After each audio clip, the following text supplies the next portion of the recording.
I'm sick of Call of Duty Black Ops 3 zombies. It's just too difficult. I always find myself double swiped and down, ruining my fun. But now, it all ends today.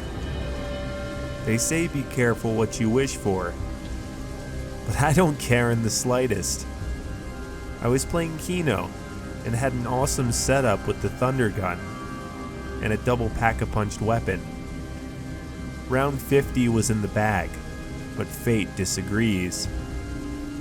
Apparently, as I accidentally went too far to the right of the stage, and I was killed. Alright, that's it. It's time for something drastic and controversial. It's time for a mod menu. They weren't too hard to find since I had access to the Steam Workshop. At least, that's what I thought.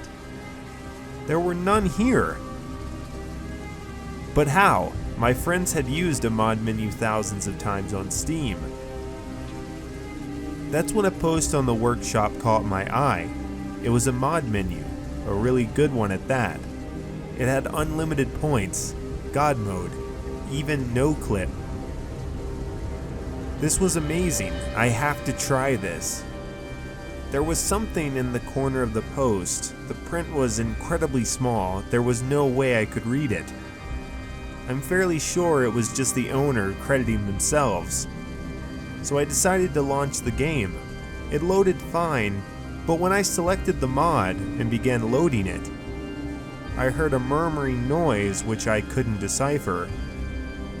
Brushing it off, I launched Kino, ready for the time of my life. This was awesome. I have God mode, unlimited points, and I can fly around the map. Needless to say, I had a ton of fun playing that match.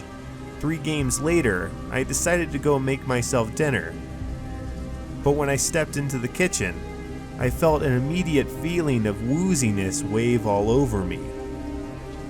Moments after feeling that, I dropped to the floor. When I regained consciousness, I felt terrible. It was like someone smashed my head in with a brick. It took me a while, but eventually I felt better. Enough to play another map. I chose Ascension and I prepared to play. However, when the loading screen concluded, I began to hallucinate as the headache returned. I saw Samantha being torn up by the zombies, the crew being tortured by Dr. Monty. It didn't last long and the map finally loaded. And it was different.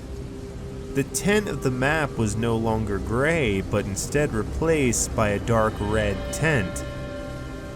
Like my eyes had been splashed with fresh blood.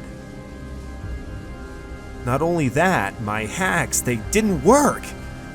They refused to turn on, but that wasn't the worst part about it. It was when I spawned in, on round 100. I didn't stand a chance. The zombies, they all overwhelmed me. And I was dead instantly. At least, that's what I thought. But after the game over screen finished, another cutscene played, like an Easter egg. My character was being dragged helplessly by the zombies. Why aren't they eating me or hitting me? However, as soon as that thought left my mind, I received terrifying answers to my questions. They brought me to a zombie, but this one was different. Its eyes were a different color. One was red, the other purple. It had chains wrapped around its arms and its mouth was dripping blood. It spoke to me. Never cheat on this game again. This is the only warning you get. Then he lunged forward and bit into my head as the game closed. I felt a sharp pain through my head. I felt like I was having a brain hemorrhage. But before I fell to the floor, I dialed the cops. My phone then fell and smashed as my body dropped. I woke up in the hospital a week later. The doctors told me I was lucky to be alive. I haven't played COD Black Ops 3 in some time. It does go to show to be careful what you wish for, because if you wish incorrectly, your life could very well come to a close.